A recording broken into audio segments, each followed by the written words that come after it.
देखिए, बात यह है कि गवर्नमेंट हमसे बात करती है, हमारी बात सुनती है, मगर अमल नहीं करती। अमल नहीं करती। ठीक है।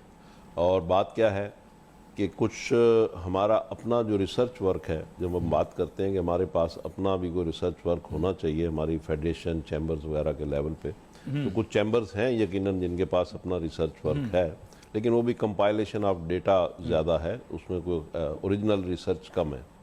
लेकिन बहरहाल कुछ चैम्बर्स और एसोसिएशन ऐसे ज़रूर हैं मुल्क में जो इस तरफ एक्टिविटी कर रहे हैं। फेडरेशन कह रही है हमने यूनुस दागा साहब की जो है ना उस पर बहुत रिसर्च वाइट पेपर निकला। सर क्रेडिट दें उनको, क्रेडिट दें आप, उन्होंने इतनी रिसर्च की है, क्रेडिट देना। देखें, क्रेडिट मैं बिल्कुल दे रहा हूँ और हमें देना चाहिए। और फेडरेशन हमारी जो है वो बिल्कुल इस तरफ पहले तो कोई एक्टिविटी नहीं थी। अब यूनुस ढागा इज़ अ बिग नेम और उनको उन्होंने एंगेज किया और उससे वो कुछ एक्टिविटी कर रहे हैं। लेकिन एक यूनुस ढागा से बात नहीं बनेगी। आप जब इंडिया की बात करते हैं तो इंडिया में आप देखें कि उनके पास फ़िकी में उनके पास कितने PhDs हैं। ठीक है। हमने तो एक रिटायर्ड ब्यूरोक्रेट को जो बहुत अच्छे नेक नाम शख्सियत है उनको हमने एंगेज कर लिया और अपनी बला उनके गले डाल दी। वेयर एज के हमें तो इसमें PhDs चाहिए, वहाँ पे एक पूरा फुल फ्लज डिपार्टमेंट चाहिए जो पूरी दुनिया की सक्सेस स्टोरीज़ को वहाँ पे एनालाइज करे, उसको रिसर्च करे और उसके मुताबिक फिर उसका पाकिस्तानी ब्लेंड बना के और फिर गवर्नमेंट के साथ उसको निगोशिएट किया जाए कि जी ये हमारे इशूज़ हैं। अब मसला क्या है कि आप देखें 2020-2025 की जो टेक्सटाइल पॉलिसी गवर्नमेंट ने बनाई और उसको फिर ECC ने अप्रूव किया, अब पता ये चला है कि 2-3 दिन से कि शायद उसको भी मॉडिफाई या उसको विदड्रावल की बातें हो रही हैं। वो कहते हैं कि जी ये बिजनेसमैन जो है these are the corporate beggars, और ये तो हर वक्त हमसे मुराद मांगते रहते हैं। ये नहीं कोई इनको बताता कि ये जो आपने जो टर्फ स्कीम बनाई थी उसमें 300-350 अरब रुपए के जो लोगों को आपने फंडिंग की उससे कितनी मिलें नहीं लगी, उससे कितनी नई मशीनरियाँ लगीं, कितनी मशीनरियाँ लोगों ने अपग्रेड की और उसकी वजह से आपकी $5 अरब की एक्सपोर्ट बढ़ी। आपकी तो एक्सपोर्ट 18 विंडफॉल प्रॉफिट्स कमा लिए ना। How can we allow this consistently कि ये चलता रहे और वो कमाते रहे? हम फिर गलत बहस पे चले जाते हैं। विंडफॉल प्रॉफिट्स कमाने दें लोगों को, कमाएंगे तो लोग इन्वेस्टमेंट करेंगे। पाकिस्तान में टाटा बिरला कैसे बनेंगे लोग, पाकिस्तान में बिल गेट कैसे बनेंगे लोग? प्रॉफिट कमाएंगे तो बनेंगे ना। और प्रॉफिट कमाएंगे तो अभी आपने थोड़ी देर पहले कहा कि वो क्या खाएंगे, वो कितना खाएंगे, वो लगाएंगे, वो मिलें लगाएंगे, उनको मिलें लगाने दें, उनको प्रॉफिट कमाने दें। तो हम ये गलत बहस की तरफ चले जाते हैं। जब तक लोगों को उनका रिटर्न नहीं मिलेगा लोग इन्वेस्ट नहीं करेंगे।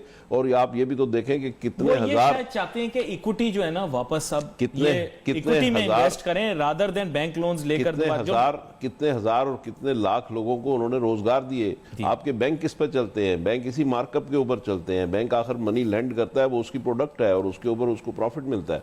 बात यह है हम चीजों को उसकी बहस को सही डायरेक्शन में लेके नहीं चलते। हमें तो मार्केट रेट पे लोन लेना। देखिए गुजारिश, मार्केट रेट पे लोन लें। नहीं, फिर गलत बहस है। बात यह है कि मार्केट रेट पे लेके आप मार्केट से कॉम्पीट नहीं कर सकते। आपकी मार्केट है कौन सी? आपकी लोकल मार्केट नहीं है, पाकिस्तानी मार्केट नहीं है कि पाकिस्तानी मार्केट में आप 9-10% और फिर उसके ऊपर स्प्रेड लगा के और आप वो पैसा लेके और फिर आप प्रोडक्ट बना के और आप अमेरिका में बेच सके जहां पे उनका मार्कअप रेट 0 है। आप बात को समझे ना कि आपकी मार्केट है कौन सी? क्या आपकी मार्केट पाकिस्तान है? नहीं, आपकी मार्केट अब्रॉड है। और उस अब्रॉड जो मार्केट है वहाँ गैस का क्या रेट है, बिजली का क्या रेट है, वहाँ पे जो चीज़ें हमने बना के एक्सपोर्ट करनी है, जिस मार्केट में हमने एक्सपोर्ट करनी है, क्या हमारी चीज़ें उससे कंपेटिबल हैं, क्या कॉम्पिटिटिव हैं? हमें उसमें कंपेटिबिलिटी भी देखनी है, कॉम्पिटिटिवनेस भी देखनी है। कॉम्पेटिबिलिटी तब आएगी जब आपके पास अपग्रेडेड मशीनरी होगी। कॉम्पिटिटिवनेस आपके पास तब आएगी जब आपके पास बिजली, गैस, पानी, लैंड और मार्कअप ये चीज़ें जो हैं जब इंटरनेशनल प्राइस पे होंगी। तो बात यह है कि जब हम 2600 अरब रुपए के हमारे ये क्या कहते हैं जो सर्कुलर डेट होगा और 400 या 500 अरब रुपए का आपका गैस के शोबे में सर्कुलर डेट हो जाएगा, टोटल मिला के 3200 अरब रुपए का सर्कुलर डेट होगा, तो आपकी कॉस्ट कहाँ से आएगी? आप किस तरीके? अच्छा, फिर आप गवर्नमेंट सच्ची है, गवर्नमेंट रोती है, लेकिन बात यह है कि वो रोती की हमारी वजह से थोड़ी रो रही है गवर्नमेंट। बात यह है कि अपनी मिसमैनेजमेंट की वजह से गवर्नमेंट रो रही है। आप $26 की गैस मंगा के और यहाँ पे $6-7 में गैस बेचने पे मजबूर हैं, तो जाहिर है कि गवर्नमेंट को उसमें लॉसेज हैं। लेकिन ये है कि वो $26 की आपने क्यों मंगवाई, आपने क्यों बर वक्त ऑर्डर प्लेस नहीं किए, आपने क्यों जो जिस वक्त $6 या $7 का रेट था उस वक्त आपने क्यों ऑर्डर प्लेस नहीं किए। और जब आपने ऑर्डर प्लेस किए तो 14 वेसल्स आपको मंगवाने थे, 14 वेसल्स की बजाय आपने 12 का सौदा किया और उसमें से भी 10 आए। आज आपके पास गैस महंगी या सस्ती किसी रेट के ऊपर आपके पास गैस दस्तियाब नहीं है। जब गैस आपके पास दस्तियाब नहीं है, मिल मैं कैसे चलाऊंगा, मैं माल कैसे बनाऊंगा, मैं अपने ऑर्डर कैसे पूरे करूंगा, ये चीजें कौन देखेगा। लेकिन हमारे रेजिडेंशियल कंज्यूमर की भी आपने गैसें बंद करके भी कोशिश कर ली है, तब भी आपकी गैस पूरी नहीं हो रही। सर आप बात समझने की जरूरत है ना। हमें फैक्ट्री में अगर बिजली बनानी है, 5000 मजदूर जहां पे काम करते हैं वहां पे अगर हमने प्रोडक्शन करनी है तो वो प्रोडक्शन एक तरफ है और आपके चूल्हे की गैस एक तरफ है। ये दोनों चीज़ों को मौजना तो नहीं किया जा सकता ना। आप पूरे पाकिस्तान का चूल्हा भी बंद कर दें, इवन देन आप एक मिल नहीं चला सकते। तो बात यह है कि मिलों को चलाने के लिए आपको जहाज़ों में गैस मंगानी है, वो कहाँ है, वो आपने मंगवाई नहीं। जब आपने मंगवाए नहीं तो अब आप बताएं ना कि प्रोडक्शन कैसे होगी, एक्सपोर्ट कैसे होगी, फॉरेन एक्सचेंज कैसे आएगा।